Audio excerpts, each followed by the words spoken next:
like this book so much, I'm gonna up it to a 5 stars. I don't remember much about this book actually. Kilo. My camera battery is dying. Hi, welcome back to my channel. If you guys are new here, my name is Vivian, and in today's video, as you guys can tell, I'll be doing my September wrap up, and I'm excited to be doing this because we don't have a lot of books to talk about this month. We have 10 books, and at least to me 10 books isn't a lot. I typically read above 12 every month, so this month is a very rare month, but I am still very happy with my reading because this month is the only month where my average rating is pretty high. I have my reading journal in front of me and I have calculated all the stats. I'll put it on the screen so you guys can see it, but my average star rating this month is 3.95. I have 2 5-star reads, which is very rare, and I have a lot of 4 stars. I also do not have any books below a 3 stars, which is beautiful. I read a lot of good books this month, technically. I read a few physical books and I also read a few Kindle books, and we're gonna start with the first book I read, All This Is a Glory by Tara Maffei. This is the 3rd book in the This Woven Kingdom series. The first 2 books I really enjoyed, and so I picked this one up with pretty high expectations onto the storyline. If you guys do not know This Woven Kingdom, you're following Eliza. I call her Eliza, but I think a lot of people call her different names. Anyway, Eliza is the long-lost princess of the Jinn Kingdom, and she's currently in hiding in the Clay Kingdom, aka the Human Kingdom. And the Jinn, they're stronger, they have magic, they're able to wield magic in a different way. They are killed because they're so powerful, and Eliza escaped and is currently in hiding.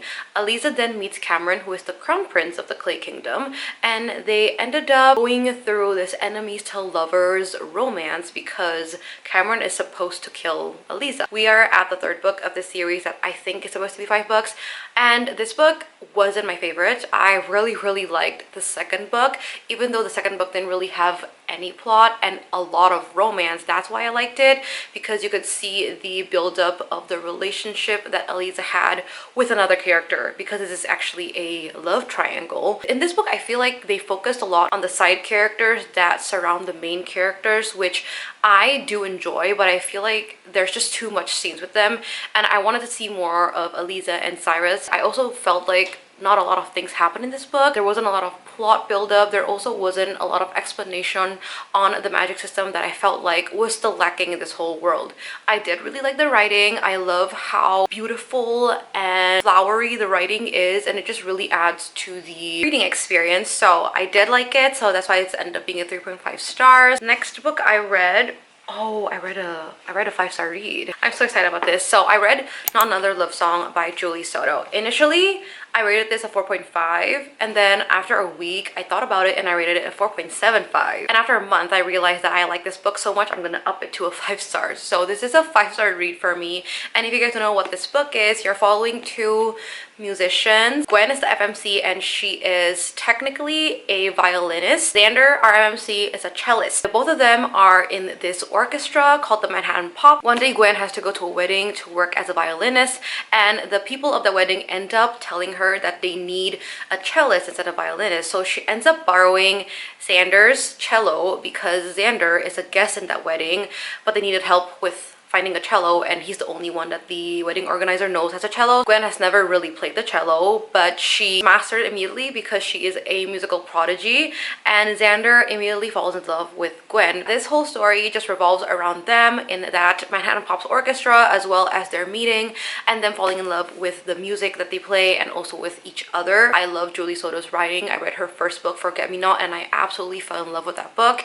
And if I have to compare those 2 books, I do love Forget Me Not a lot more than this one, but this one I will never be able to forget Xander as a male main character because he is absolutely delightful as a male main character, and I loved reading about him. Even though this book was a little bit spicy, there was a lot of depth into them as characters. The author made really good with the plot line of them in this orchestra, and there's a lot of backstory with Xander's family, which plays a huge role in the plot of this book. I was giggling and laughing reading this book, and I also absolutely fell in love with Xander and Gwen's relationship. I really enjoyed it. 5-star read for me, and I feel like Julie Soto is going to be an absolute favorite author of mine in the future because she's released 2 books and both of them are 5 stars for me. So the next book I read is a Kindle book, and it's The Veiled Kingdom by Holly Renee. This book, I don't remember much about this book actually. The male main character is called Dacre, and he is the son of the Sorry if the camera's moving. You guys are on my bed and my dog is literally sleeping right next to the camera. So if it moved a little bit, I apologize. The male main character is Staker, and he is the son of the boss of the rebellion. And the FMC's name, I completely forgot, but she is the princess, the daughter of the king of this kingdom. She escaped the palace a year ago, and she's been living in hiding with the common people, stealing things to survive and all of that. And she ends up getting caught by the king's guard, and then she gets thrown into jail, and the people of this world don't actually know who she is because she has been kept under guard, completely locked for the first few years of her life. Staker then goes in to save her sister in the jail and ends up meeting our FMC, saves her as well, and then brings her to the rebellion camp, which is obviously very scary because she's the princess of this kingdom. Then they have a romantic relationship. It felt very lusty to me, the whole relationship of them getting together. There wasn't a build-up to them going from enemies to lovers. I also felt like the fantasy role wasn't done really well. There was a lot of plot holes coming about. The reason why this is 3 stars is because I read this book so quickly. I didn't even realize I flew through the book. So to me, the reading experience is great. The writing is very fast-paced, the plot moved, the pacing was amazing, but I think there wasn't enough world building, and I think the character development lacked. And I will be picking up the second book. So this ended up being a 3 stars. I did really like the world, and I would love to see more development with it, and I think it's gonna be great. Those are my thoughts on The Veiled Kingdom. Sorry about that, I had a visitor. Anyway, moving on, we're talking about my 4th book that I read this month, and that is Jade Legacy by Fonda Lee, which is also my 5-star read and also my favorite book of this month. Because if you compare it to like Not Another Love Song, this book was so much more epic. It left me crying at the end of the book, and also it left me speechless by the things that happened in this book. So this is the last book in the Greenbone Saga trilogy, and the first book is Jade Legacy, the second book is Jade War. Sorry, the first one's not Jade Legacy, the first book is Jade City. The first book is about 2 rivaling clans. It's an urban fantasy world, and they live in the island of Kakon. Let me show you the island. This is the island. Okay, and the capital city slash where they live is called Janloon. Basically, the rivaling clans, they are jade wielders. In this book, jade is an asset, and these jade wielders, they use jade by putting them on their bodies as like accessories, such as necklaces, piercings, rings, bracelets.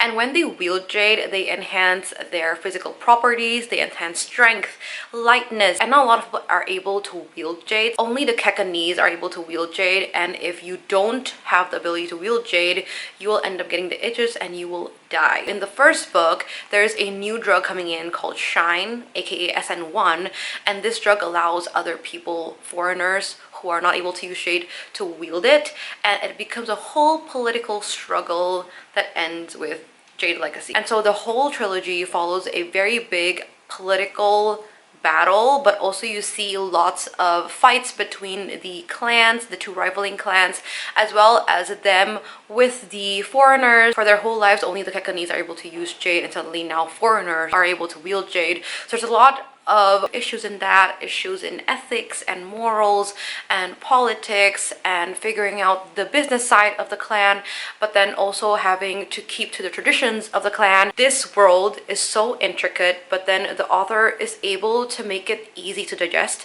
and also make it so that there are no plot holes in this. You are able to sympathize with even the enemies of the people in this world, and you can understand where they're coming from, you can understand the way they think and the way they act. And also the main characters of this book, none of them are good. They're all morally gray, but I guess the mistakes they make from their decisions and also them being resolute and stubborn about their decisions make them superhuman. And I loved reading about all of these characters. You get a lot of POVs in this book, by the way, but then the main one, Hilo, you have no idea how much I love Hilo. One thing I love about this is that all of the characters, they're not typical characters you would fall in love with, because the writer did not write these characters for the people. She wrote these characters for the story, and it makes everything so freaking good. I love the Call family. The Call family, even though they do bad things, I love them so much, and I love every single one of them. And I absolutely adored the ending of this book, even though I feel like it's very painful and emotionally damaging to my soul, but I loved it so much. And I think that The family portrayal in this book was done so good. It's probably gonna be in my top 10 faves of 2024 just because up until now, like thinking about what happened in this book is about to make me emotional, so I'm not gonna do that. Next up, I read Daydream by Hannah Grace. I read new releases. I have a reading vlog on this. I rated this 4 stars. This is the 3rd book of the UCMH series that follows Icebreaker, Wildfire, and then this book, and it's a hockey romance, and this book is about Henry and Hal. I've heard some people say her name is Hallie, but I've been calling her Hal. So Henry is the team captain of the hockey team and Hallie is just a regular student. They click right off and they end up becoming friends. My camera turned off all of a sudden, so I don't actually know why I stopped talking. But I was talking about Daydream. Back to the plot of this book. Henry meets Hallie, and Henry tells Hallie that he is struggling with his class, and Hallie ends up tutoring him in that class because she has taken the professor before and she really likes him. This book is a 4-star read for me because I think the writing prose felt a little bit different than the first 2 books. I actually really liked it. I think her writing has improved, but the reason why I didn't enjoy this book as much was definitely the relationship they both had. It felt a little bit like friends with benefits, but also not really. It's an exclusive relationship, but then they don't want to make it official because the both of them have gone through relationship problems, and also Hallie just can't say no to people, so Henry is afraid of taking a step forward in fear that she would just say yes because she's a people pleaser. In terms of their relationship, I can quite understand because of where they're coming from as people, as characters, but I didn't really enjoy the relationship. It felt very vague. There were lots of gray areas in terms of them as a couple, but I think it's a really cute book. It felt very cozy. It's like a breath of fresh air. This fits the autumn vibe very well. Very light-hearted, very easy to read, very heartwarming. I give this a 4 stars. The feeling I had throughout this book was very good, positive overall, except for the relationship part, and I don't think they had a 3rd act conflict that I hated, so that's a really good thing. So that's why this is a 4-star read. I read Wild Eyes by Elsie Silvernex, and I absolutely loved this book. This book was so much better than the first book of the series, the Rose Hill Ranch series. This is about Wes and Skylar is a singer, a celebrity who runs to Rose Hill to escape her life. The MMC of the first book, I forgot his name all of a sudden. The MMC of the first book is a recording producer or something, and he has a whole studio in Rose Hill, and Skylar wants to work with him to produce her own music. And then she ends up meeting Wes, who is the brother of the FMC of the first book, and he's a single dad who has 2 kids. They have chemistry, but they don't want to take it a step forward because Wes has kids, and Skylar knows that her life in Rose Hill is temporary, but then they end up falling in love, obviously. But even though the plot is very simple like that, I really liked the way Wes and Skylar got through their relationship, and I absolutely fell in love with Wes's kids. The 2 kids in this book are beautiful. They add a lot of layers into Wes as a character, but also into Skylar, because Ollie is Wes's son, and he is so adorable. He really stuck through with Skylar a lot, and I love those scenes with her. I really like this book, but this is a 4.25 stars because I did not enjoy the 3rd act conflict. It was a conflict that I felt like was not needed, so that is Wild Eyes. Really like this book. I read another Kindle book, and that's Mixed Signals by B.K. Borison. This is the 3rd book in the Lovely Farm series. You're following Caleb and Layla in this book, and Layla is the co-owner / owner of the bakery of Lovelight Farms, a Christmas farm, tree farm type of thing, in this fictional town called Inglewild. And Caleb is police officer turned teacher assistant who has been obsessed with Layla since the first book, Lovelight Farms. Caleb and Layla gets into a friends with benefits also type of relationship. At first they got together because Caleb wants to teach Layla how to date, and to show her that there are good men in this world, they end up getting into a pretty physical relationship that doesn't make any sense to me because Caleb is absolutely obsessed with Layla. And then there was a 3rd act conflict that ended up making this book a 3-star read because I didn't like that. However, the first few parts of the book was okay, but then the 3rd act conflict was like, yeah, it smashed the rating down really bad. I don't even like the ending of this book, so this was a pretty big letdown because the previous book of the series I also didn't really enjoy, but I really liked the first book. And then I read The Grandest Game by Jennifer Lynn Barnes. Also a pretty disappointing read. I rated this at 3 stars. This is a part of the Inheritance Games series, but it is a spin-off series. It's not part of the trilogy. Like, you don't have to read this book if you read the original trilogy. This book follows three main characters: Lyra, Rohan, and Gigi. I think these three main characters either appeared in the original trilogy or they appeared in the Brothers Hawthorne, which is the book before this, which is also a spin-off series, not entirely a series of its own. But then if you want to read The Grandest Game, you need to read those books. This is about those three characters. They're all somehow related to the Hawthorne family from the first book. You also follow mainly Grayson Hawthorne, who is a big character in the first trilogy that ends up being a main character in this book. And you just go through a game. Avery, who is the main character of the first book, made a game because she's now a billionaire, a very rich billionaire. She made a game and these people are joining the game to win the prize. It was a letdown. The relationship love lines wasn't interesting and I didn't know how they started really liking each other, because the whole storyline of the game, of them playing the game, I think only spans a day or two, and there was 3 love lines. It wasn't just one, it was 3. I couldn't grasp the fact that they fell in love / started liking each other because of that game. It didn't hit me. I didn't like it. So this was a 3 stars. And I felt like there wasn't enough depth in the characters. They skimmed a lot of the character development, thinking that we all know who these 3 characters are.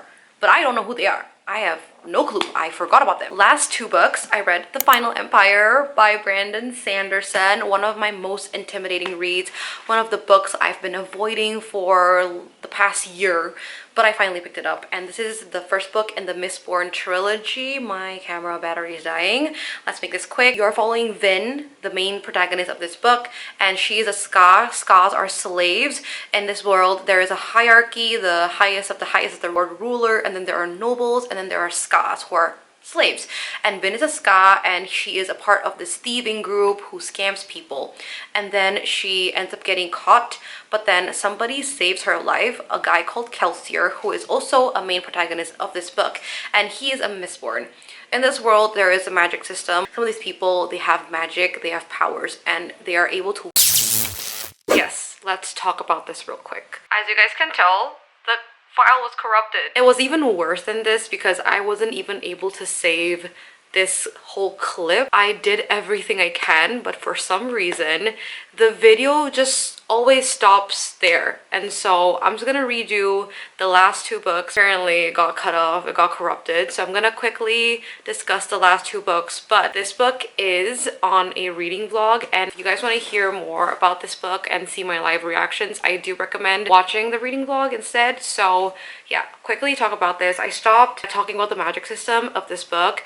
In this book, you ingest metal. There are 8 known metals to the people of this world, and each metal, they produce different powers. Some people can only burn one type of metal and they have specific names for it, but if you're a Mistborn, you're able to burn all metals.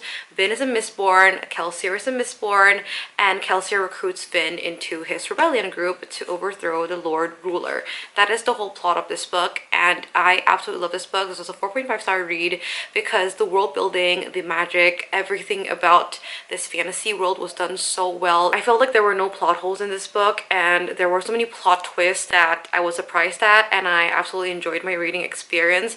There were lots of high highs, lots of low lows, and the action never stops. The pacing was done really well, and I really like this book. It was just such an easy, fun read, and I love getting to know all the characters and seeing all of the morality in these characters, because all of them are morally gray, and the way they act and the way they think, the emotions that come to them, everything about them working in this rebellion, having these powers, using it.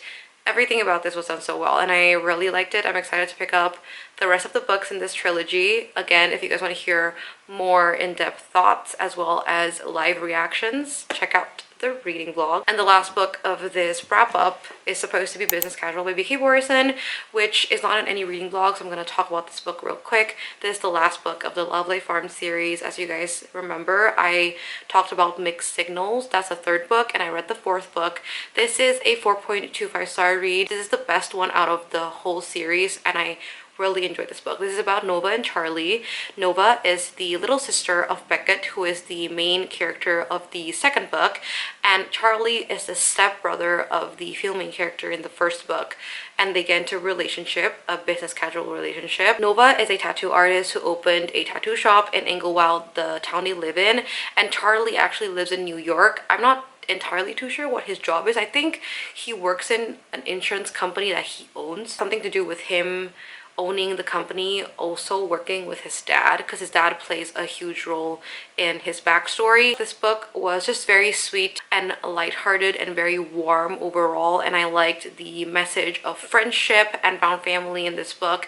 The latter half of the book definitely won me over. At first, this book, which is a little bit slow, I felt like it was very cliche, very like any other rom-coms. But then the latter half of the book really saved this. The explanation of Nova and Charlie not wanting to get into a relationship, but then realizing that their feelings for each other are very real.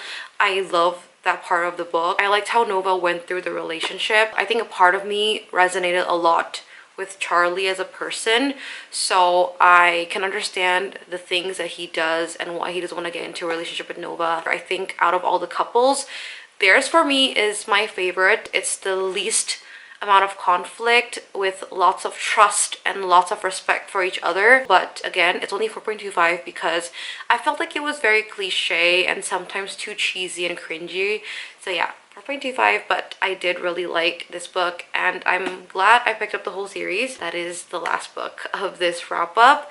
I apologize once again. I didn't realize that this clip was broken until like 2 days ago, and I'm supposed to be uploading this wrap up like right now, like tonight. I'm gonna go now and quickly edit this video and then get it uploaded. But I hope you guys enjoyed watching this, and if you guys enjoyed, don't forget to like and subscribe. If you have read any of these books, let me know in the comments down below, and let me know your thoughts if you enjoyed it as well, or if you didn't like it, all of that. And that is going to be it. Thank you for watching, and I'll see you guys in the next one. Bye!